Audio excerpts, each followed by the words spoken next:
A very warm welcome to my guest, Javed Rana, who's joining me from Islamabad, and Mustafa Kojakinar, our A News editor. Javed, you've been following the events from the Pakistani capital.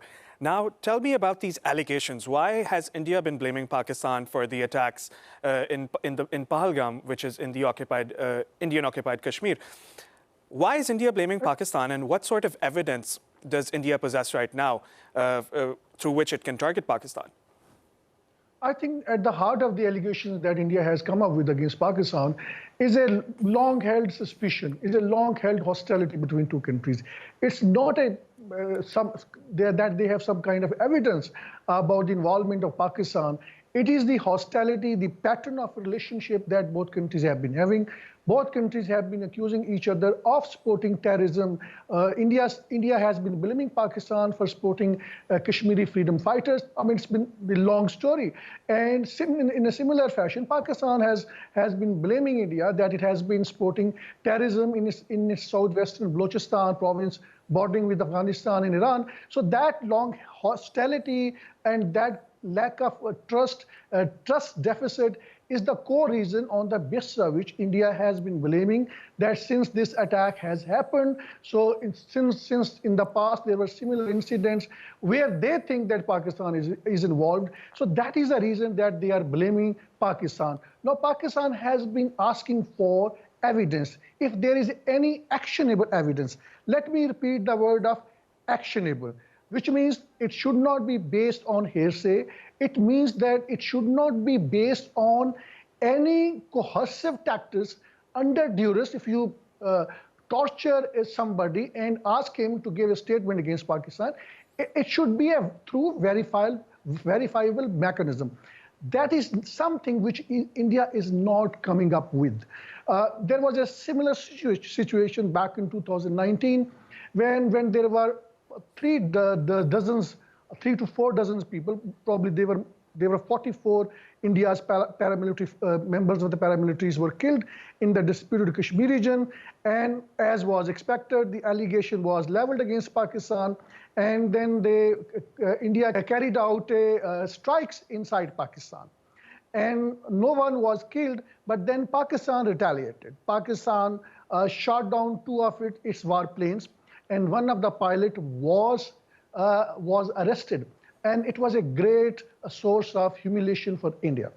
Now, India basically has been trying to create an impression that it is one of the great powers in the world, which is not the case. It wants to treat Pakistan the way Israel has been treating Palestinians. So there are nonsensical commentary being given in Indian news channels, which does not make sense. So I think by maximum they now want to repeat of what was done in 2019 in a manner that India does not basically get humiliated the way it faced back in 2019. But there is a bigger picture which is developing that both countries are nuclear armed, and there is a disparity in conventional weapons between Pakistan and India. India has an edge when it comes to the conventional weaponries, but Pakistan has an edge over India when it comes to unconventional weapons using tactical nuclear weapons and the other nuclear warheads. Now, I think the threshold is very limited when it comes to the application of the nuclear weapons. You may recall in 1999, when there was a brief conflict over Kashmir, Pakistan had deployed its nuclear warheads. And I think in a similar fashion in 2019, when Pakistan was expecting more attacks from India, Pakistan had also deployed nuclear warheads. So Indians don't understand this. We have to see the bigger picture, which is in India. India, in a very systematic manner, remember, it is a RSS government in India, which was declared a terrorist organization in the past. RSS government has been pursuing a Hindutva agenda, which means they have a declared public policy that they want to annex Pakistan, annex Bangladesh, annex Afghanistan, Indonesia, and even so much so that they want to go to the 2 holy sites of Muslims in Saudi Arabia and want to occupy it. So this is their declared agenda. And for that to happen, they have already made legislation in India whereby what they are doing, they are forcing everybody in India to display their name on their restaurant or on their business centers. And then they have launched a campaign to boycott the businesses of the Muslims. So the business of the Muslims in India, that is getting deserted. They are asking everyone in the streets that, are you a Muslim? And if he says yes, what is your father's name? Then they ask, what is your grandfather's name? What is your great grandfather's name? Trying to detect if this family was converted from Hinduism to Islam. And then if he does not revert, that man is killed on the spot. This has been happening in India. The mosques are being bulldozed everywhere, and in a similar fashion, there have been communal violence. Hundreds of people are killed every next year. So, in a very systematic manner, they are expelling Muslims from India, and then they have also come up with a legislation whereby they are hosting Hindus from elsewhere in the world in a similar fashion that apartheid state Israel has. They're accommodating Jews from everywhere in the world. They are also accommodating Hindus from anywhere in the region. So again, the situation is going from bad to the worst. Pakistan has already said that it is prepared to retaliate in a manner that India probably would not be expecting. Javed, tell me about the Pakistani response. We saw the National Security Council convening last week. They took some decisions. Pakistan's top military and political leaders have also met. They've made some statements. Modi says that whoever these terrorists are, the Indian government is going to find them and punish them accordingly. So how are you looking at the reaction from the Pakistani government? Well, Pakistan's reaction is more in a retaliatory mode. It is not initiating a war. It is not creating conditions where India can attack. But India, in case comes up with an attack, then I think it will be horrible for both countries. Both countries have the capacity and the capability to potentially annihilate each other and partially destroy the region. But they don't have the capacity to win any war now. The days are over when both countries used to fight conventional battles. So I think Pakistan has already said that by revoking 1960s water treaty, which was brokered by the World Bank, India has committed an act of war, which means, technically speaking, the war has already started. Because if India builds up more dam, or if India builds up a kind of a structure where it can stop waters flowing into Pakistan, and then Pakistan has already said there are vibes coming out from Islamabad that they would carry out attack inside India to make it sure that it gets its share of water. And I think since India has not built up that structure, but they have already built so many dams, they have now released a huge quantity of the water into the rivers flowing into Pakistan to cause an artificial flood. So India is basically provoking Pakistan to retaliate, and then obviously there could be a war. And the reason being is that the RSS government, very core part of the so-called BJP government, they are fascist, they are fanatics. And you may recall in 2000, Narendra Modi, when he was the chief minister of one of its state, Gujarat, he was the mastermind killing of 2,000 Muslims. They were killed everywhere. His entry was banned in the USA.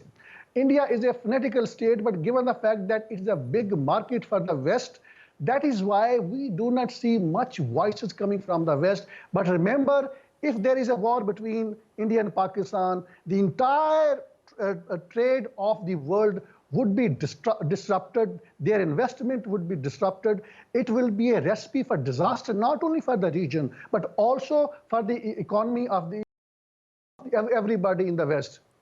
Javed, let's talk about diplomacy. In the past few days, Iran has sent out a message to both India and Pakistan saying that it's ready to mediate the rising tensions. The Indian foreign minister has held phone calls with his Saudi counterpart as well. And the Pakistani government has also held phone calls with the Chinese foreign minister and the British foreign secretary, David Lammy. So how are you viewing the diplomacy, the measures taken by these countries, especially China? How is China viewing this situation? I think to begin with China, it's the most important factor. When India thinks that they can attack Pakistan, India must consider the Chinese factor. You may recall in 2020, when India had forcibly annexed Kashmir, then after that, China had started to having a border tension with India, and China had killed around 20 soldiers of India at the borders because part of Kashmir is also disputed with China. So it's a triangular. But more of the noises we hear from Pakistan and India, but China is also part of this triangular. Pakistan had resolved part of its dispute by handing over parts of the territory to China in early 60s. But in case of India, that dispute lingers on. Now, if there is an attack on Pakistan, and if this escalation reaches to an alarming point, China would certainly intervene. China has been investing tens of billions of US dollars in Pakistan. It has an alternative supply trade route from Gwadar port in southwest of Pakistan in Arabian Sea to its western part. So China basically fears that in the South China Sea, which is in the southeast of Asia, it is already building up artificial islands there, setting up its military bases because USA has an alliance with the Japan, Australia, and India.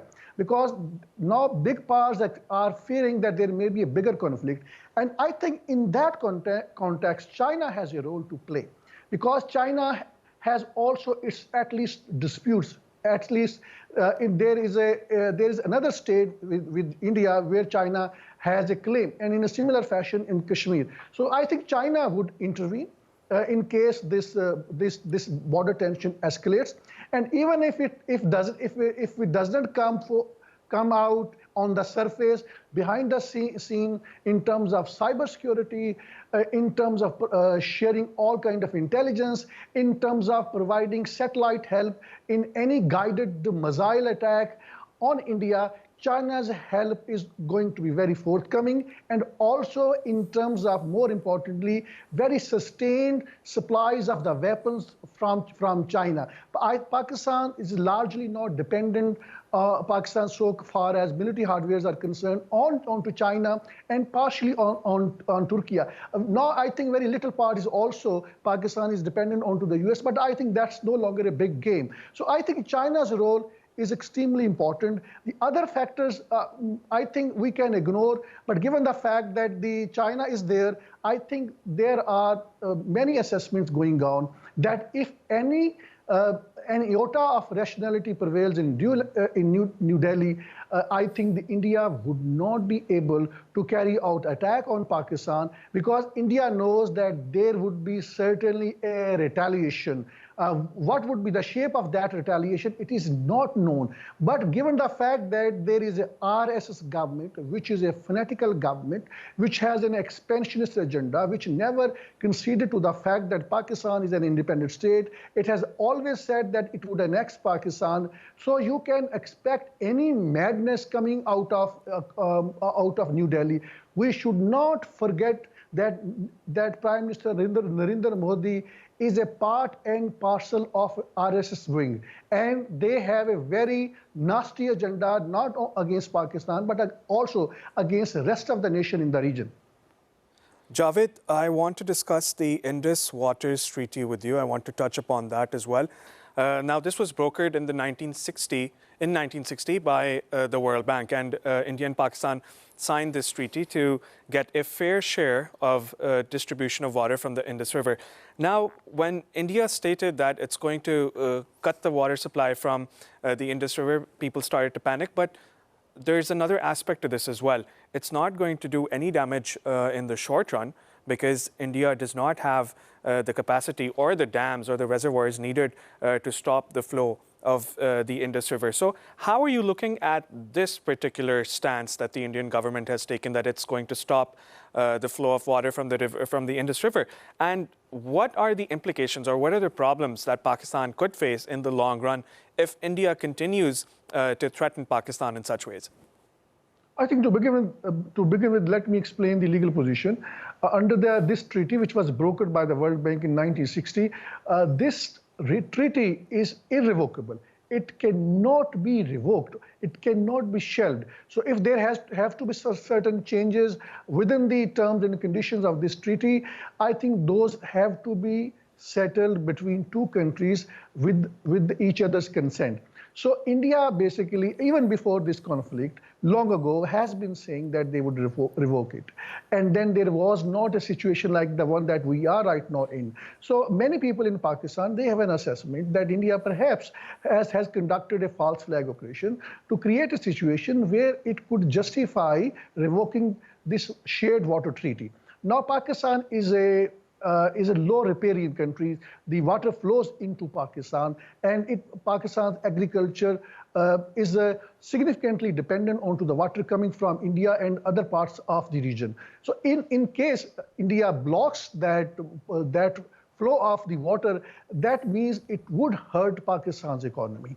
I think we have heard very strong statements from the opposition leaders, like People's Party leaders. Bilawal Bhutto has been saying that in these rivers, if the water does not flow, then the blood of Indians would flow. And this is a very harsh statement. That indicates that to what an extent Pakistan can possibly go to protect its water. For the time being, I don't foresee any war on the water issue, because India does not have a kind of infrastructure it requires to immediately shut down the entire stream of water into Pakistan. But it has already started fiddling with it, which something I earlier on indicated, by releasing an excessive amount of water into Pakistani side of the rivers, which may cause an artificial flood in Pakistan. So India will continue to play some kind of mischievous role, and that is a design to create conditions also where both India and Pakistan can sit together and renegotiate the terms and conditions. Because India now believes that these terms and conditions, they are not favoring India. So I think that is a part of the problem.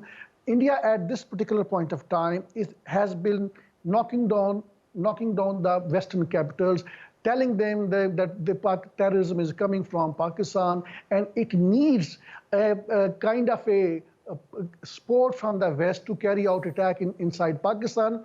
And then they want West to pressurize Pakistan diplomatically to not retaliate. Pakistan would retaliate. Knowing Asim Munir, the Pakistan's army chief, he's a very hot-headed man. Arbitrarily, sometimes he takes decisions. And I don't think if India attacks, he would listen to any Western pressure. In case of Iran, you may recall early last year, in January last year, Iran carried out a missile attack in southwest of Pakistan, saying that some of the militant groups were hiding there. Then Pakistan retaliated, killed, I think, over a dozen members of terrorist group known as BLA inside Iranian part of Balochistan, because Balochistan is basically divided into two countries. The other side is also known as the Balochistan-Sistan province, which belongs to Iran. So Pakistan had carried out attack. Even Pakistan did not spare a friendly country. Pakistan doesn't have any hostility with Iran. But in case of India, I think General Asim Munir was having a very tough time from the mainstream of jailed opposition leader Imran Khan, who has been jailed on politically motivated charges by the military. I think he's now at the domestic scene is that he's trying to unify the nation and creating a condition where people would forget the kind of the uprising that the opposition parties have created. I think partially there is a success story, but again, at the end of the day, he's not going to get what he really looking for, because once this border tension is over, the situation would return back to the same situation, same level. So in that context, what I'm trying to tell you that Pakistan's response is going to be lethal. Reason being is that is the track record of Pakistan, that in 2019, that the day India had carried out attack, the nuclear body, nuclear watchdog, the nuclear regulatory authority, they had a meeting, they had taken a decision that in case this border tension escalate, Pakistan would use its tactical nuclear warheads. So this is a dangerous scenario. Nowhere you have heard that the nuclear armed countries would pick up fight with each other. They would resolve their issues bilaterally. In case of India, it is not willing to talk to Pakistan. The SAARC, which is a regional forum of the South Asia, it remains dysfunctional, because India has been saying that Pakistan is supporting terrorism, so it would not participate in the SAARC conference. In a worst manner, India has been supporting terrorism in Pakistan. Thousands of people in Pakistan's southwestern Balochistan province have been killed. Indians were short of admitting it. Many of their, if you look at this leaders, their statements, you will come to know that indirectly they are admitting it. And similarly, the way they conducted operation in Canada and partially also in the USA, that shows that India's terrorist wing is operating everywhere. Now, I was reading one of the statements of a former RA chief. His name is something like Daulat. He was saying that in Kashmir, in disputed Kashmir region, India basically created militant wings there, militant groups there, what they call to counter ISI's network in Kashmir. So India has its own militant groups. And that is why we have heard so much from none other than Indian officials in the past, that when in a similar fashion, there were similar situations in the past, India conducted false flag operation to create a situation where Pakistan could be diplomatically isolated.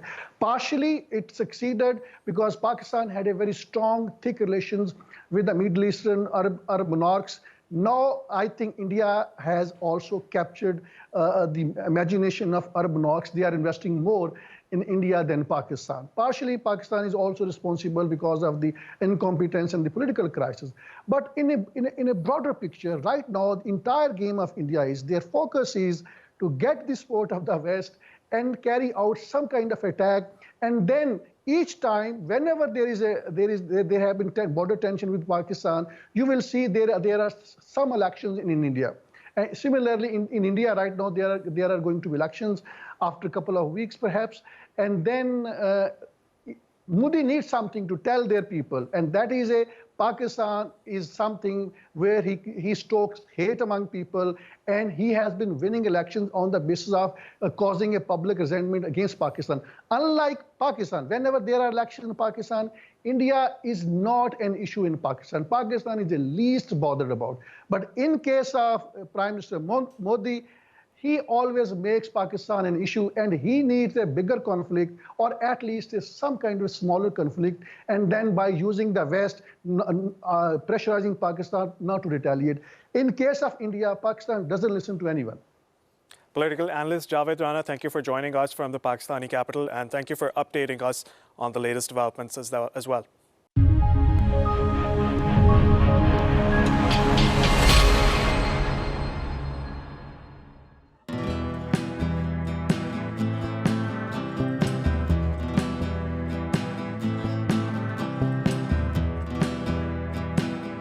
The growing tide of anti-Israel sentiments.